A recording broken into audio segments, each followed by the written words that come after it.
Video শুরুতেই আপনাদেরকে বলে রাখি, আমি কিন্তু নিজে একদমই সাজতে জানি না। আর যে মানুষটা নিজে সাজতে জানে না, সেই মানুষটা কেমন কি সাজাবে সেটা তো আপনারা বুঝতেই পাচ্ছেন। তো মামামের স্কুলে রবীন্দ্র জয়ন্তী উপলক্ষে ছোট্টখাট্ট একটা সেলিব্রেশন ছিল। তো বাড়ি থেকে বলেছিল শাড়ি পরিয়ে আর একটু সুন্দর করে সাজুগুজু করিয়ে স্কুলে পাঠাতে। সেই মতো মামামকে সকাল সকাল স্নান করিয়ে শাড়ি পরিয়ে মেকআপ করাতে বসে পড়েছি। আর জাস্ট চান করে মামাম এসেছে, সেই কারণে চুলটা ভিজে ছিল আর চুলটা সেই জন্য আমি বেঁধে দিইনি।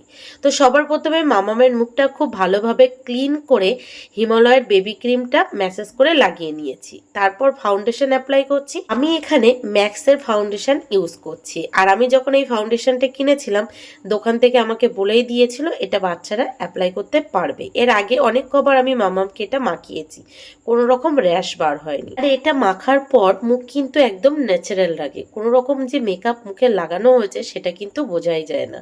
আর বাচ্চাদের মুখ এমনিই খুব সফট থাকে, আলাদা করে তেমন কিছু লাগাতেও হয় না। তো যাই হোক, আমি ফাউন্ডেশনটা লাগিয়ে খুব ভালোভাবে মামামের মুখে ম্যাসেজ করে নিয়েছি। এবার একটু কাজল পেন্সিল দিয়ে মামামের ভুরুটা এঁকে দেব। মামামের মাথায় চুল থাকলে কি হবে, মামামের মায়ের মতো মামামের ভুরু একদমই পাতলা। তো ভুরুটা একটু এঁকে নিচ্ছি, আর হাতে সময় অনেকটাই কম ছিল, শুধুমাত্র সেই জন্যই খুব তাড়াহুড়ো করছিলাম। আর তাড়াহুড়ো করতে গিয়ে কাজ ভালো হবার থেকে আরো বেশি খারাপ হয়ে যাচ্ছিল। দেখুন, ভুরুটা একদিকে একরকম হয়েছে আর একদিকে আর রকম হয়েছে। তবে শেষ ফিনিশিংয়ে মামামকে কিন্তু খুব সুন্দর লাগছিল। আমি সমস্তটাই পুরো ন্যাচারাল রাখার চেষ্টা করছিলাম, কোনোটাই যাতে বেশি না হয় সেটাই করার চেষ্টা করেছি। দেখুন, ভুরু দুটো যেমন পেরেছি তেমন হালকা করে এঁকে নিয়েছি। এবার মামামের চোখটা এঁকে নেব। চলুন, এই সময় আপনাদেরকে কিছু কথা শেয়ার করি। আমি যেভাবে মেকআপ করছি আপনারা তো দেখতেই পাচ্ছেন, আলাদা করে কি বলবো, বলতে গেলে হয়তো ভুলভালই বলে দেব, যেহেতু আমি নিজে সাজতে জানি না আর সেই জন্য সাজাতেও ঠিকঠাক পারি না। তো ভুল ত্রুটি আপনারা ক্ষমা করে নেবেন। আর যে কথাগুলো বলছি একটু প্লিজ মন দিয়ে শুনবেন। একেবারে ছোটবেলার কথা বলতে পারবো না, তবে যবে থেকে আমার জ্ঞান বুদ্ধি হয়েছে, একটু বড় হয়েছি, তবে থেকে আমি একটাই কথা ভাবতাম, আমার যবে বিয়ে হবে, বিয়ের পরের জন্য আমার একটা ফুটফুটে সুন্দর মেয়ে হয়। তবে হ্যাঁ, মেয়ে হলে আমি যে তাকে সুন্দর করে সাজিয়ে গুছিয়ে পুতুলের মতো রাখবো তেমনটা ভেবে না। আমি এটা ভাবতাম, আমার যদি মেয়ে হয়, আমার জীবনে যে স্বপ্নগুলো শখগুলো আমি পূরণ করতে পারিনি, সেগুলো আমার মেয়ের মধ্যে দিয়ে পূরণ করব। খুব ছোট ছোট স্বপ্ন ছিল, ছোট ছোট ইচ্ছা ছিল। যেহেতু বাবা ছিল খুবই নিম্ন মধ্যবিত্ত, সেই স্বপ্নগুলো পূরণ করতে পারিনি। বাবার কাছে যখন যা চেয়েছি, বাবার সাধ্যের বাইরে গিয়ে সেগুলো পূরণ করেছে। তারপরেও যে স্বপ্নগুলো পূরণ হয়নি, সেগুলো ভেবেছিলাম আমার মেয়ে হলে তার মধ্যে দিয়ে পূরণ করব। আমার ভীষণভাবে মনে আছে, আমি যখন ক্লাস 7-এ বা 8-এ পড়ি, তখন যে খাতাগুলো আমি কিনতাম, সেই খাতার উপরে একটা নাম লেখা থাকতো, ঋষিতা। নামটা আমার এতটাই পছন্দ ছিল, যখনই ওই নামটা দেখতাম আর তখনই ভাবতাম আমার যবে মেয়ে হবে তার নাম রাখবো আমি ঋষিতা। মামামের নাম ঋষিতা রাখা হয়নি ঠিকই, কিন্তু ওই নামটা আমার খুব পছন্দের ছিল, খুব কাছের ছিল। নামটার দিকে এতটাই পছন্দ হয়েছিল, তখন থেকে ভেবে রেখেছিলাম। বুঝতে পারছেন তখন আমি কতটাই ছেলে মানুষ। ক্লাস 7-এ বা 8-এ পড়ি, তখন থেকে আমি আমার মেয়ের নাম ঠিক করে রেখেছি। এরপর দেখতে দেখতে চোখের পলকে এক নিমেষে কবে যেন আমি হুট করে বড় হয়ে গেলাম।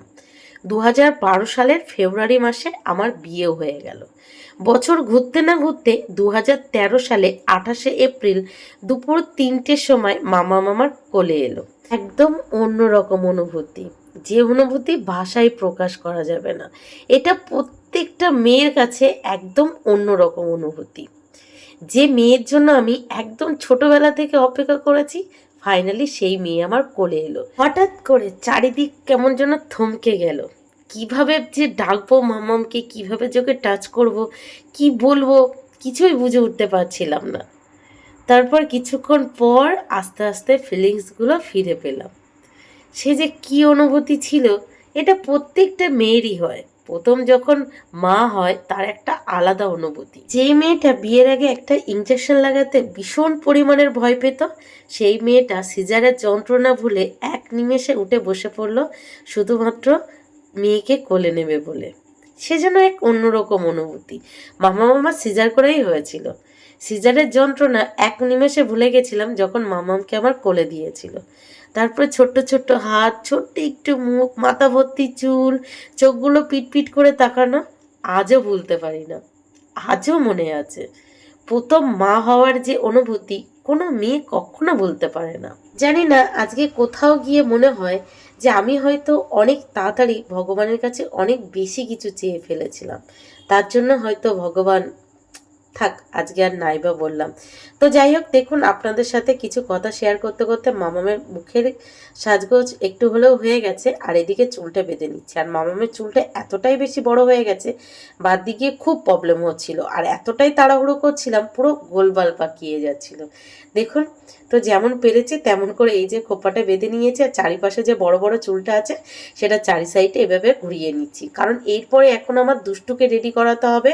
আর নিজে রেডি হওয়া সে তো ভুলেই যাক, আমি নিজে রেডি না হলেও চলবে। তো যেমন পেরেছি মামামের চুলটা দেখুন বেঁধে নিয়েছি। আর আপনারা যারা মেকআপ সম্পর্কে জানেন, প্লিজ প্লিজ প্লিজ আমাকে ছোটোখাটো আইডিয়া দেবেন। যখনই আমি দুই মেয়েকে সাজাতে বসি তখনই মনে হয় এইবার একটু সাজগোজ শিখতে হবে, না শিখলে খুব প্রবলেম হয়ে যাবে। দুই মেয়ের মা, এর পরবর্তীতে যখনই কোনো স্কুলে প্রোগ্রাম হবে বা অন্য কোথাও প্রোগ্রাম হবে আমাকেই তো সাজাতে হবে। আর আমি যদি নিজে সাজাতে না জানি তখন বারবার একে ডাকতে হবে ওকে ডাকতে হবে, যেটা সবসময় পসিবল না। তো এইবার আমি সাজগোজ একটু হলেও শিখবো। তো মামামের চুলটা যেমন পেরেছে বেঁধে নিয়েছি, এখন চারি সাইডটা ফুল আর ক্লিপ দিয়ে আটকে দেবো। আপনারা বলুন, খোপাটা কি একেবারে খারাপ হয়েছে? আমার কাছে তো মোটামুটি ঠিকই লাগছে, আপনাদের কাছে কেমন লাগছে আপনারা কিন্তু অবশ্যই কমেন্ট বক্সে জানাবেন। আর আমি যেদিন মামামকে এই মেকআপটা করাচ্ছি সেদিন কিন্তু মামামের চুলে শ্যাম্পু দেওয়া ছিল না, তেল দেওয়া ছিল। শ্যাম্পু দেওয়া থাকলে আরও প্রবলেম হতো মামামের চুল বাঁধতে। তো চুলটা বেঁধে চারি সাইডে ফুল দিয়ে দিয়েছি, আর পাশ দিয়ে আর একটা ফুলের মালায় ক্লিপ আটকে এই যে ঝুলিয়ে দিচ্ছি। মিস্টার প্রতিদেব বলেছিল আর একটু নিচু দিয়ে দিতে, আমি সেটা ভুলে গেছি। আর তার উপরে দেখুন যে ফুলটা এনেছিল এক সাইডে দেওয়ার জন্য, আমি সেটা মাঝখানে দিয়ে দিয়েছি। পরে যখন উনি এই ভিডিওটা দেখছে, দেখে পুরো বক বক শুরু করে দিয়েছে, ঠিকঠাক করে সাজাতে পারে না, দুই মেয়ের মা হয়েছে, এই হয়েছে ওই হয়েছে, এরকমটা আর কি। তো যাই হোক, মামামের মুখের মেকআপ হয়ে গেছে, চুল বাঁধা হয়ে গেছে, চুলে ফুল দেওয়াও হয়ে গেছে, এবার বাকি আছে শুধু গয়নাগাটি পরানো। গলার মালাটা পরিয়ে দিয়েছি, এবার সোনার কানেরটা খুলছি, খুলে এই গলার সেটের কানের দুলটা পরিয়ে দেবো। এবার কি হয়েছে জানেন, এই শাড়ির সাথে এই ব্লাউজটা যাচ্ছিল না, আর মামামের যে লাল ব্লাউজটা আছে সেই ব্লাউজটা খুব ঢিলা, যেটা পরে মামামের ঢলঢল করছিল। তো লাল ব্লাউজ যদি এই শাড়ির সাথে পরতো তাহলে আরও বেশি ভালো লাগতো, সবাই বলছিল সেটা আর কি। এই ব্লাউজের সাথে শাড়িটা নাকি ঠিকঠাক যাচ্ছে না। তো এই যে কানের আর গলার মালা পরিয়ে নিয়েছি, এবার তাড়াহুড়ো করে কয়েকটা চুড়ি পরিয়ে নেব। আপনারা কিন্তু অবশ্যই কমেন্ট বক্সে জানাবেন আমি কেমন সাজিয়েছি মামামকে, আর মামামকে কেমন লাগছে সেটা তো অবশ্যই জানাবেন। দেখুন আমার লক্ষ্মী মেয়ে চুপচাপ করে বসে আমি 1.5 ঘন্টা ধরে সাজিয়েছি, আরও 1.5 ঘন্টা ধরে বসে সেজেছে। আর আমার 1.5 ঘন্টার রেজাল্ট হলো এই। আপনারাই বলুন, 1.5 ঘন্টা ধরে সাজানোর ফল কি এই হয়? তবুও আমার কাছে বেশ লেগেছে, আপনাদের কাছে কেমন লেগেছে সেটা তো আপনারাই বলবেন। মামামের চোখ দুটো ঠিকঠাক হয়েছে, সব ঠিকঠাক হয়েছে। পরে যখন দেখছিলাম তখন মনে হচ্ছিল চুলটা বাঁধা ঠিকঠাক হয়নি, জানাবেন।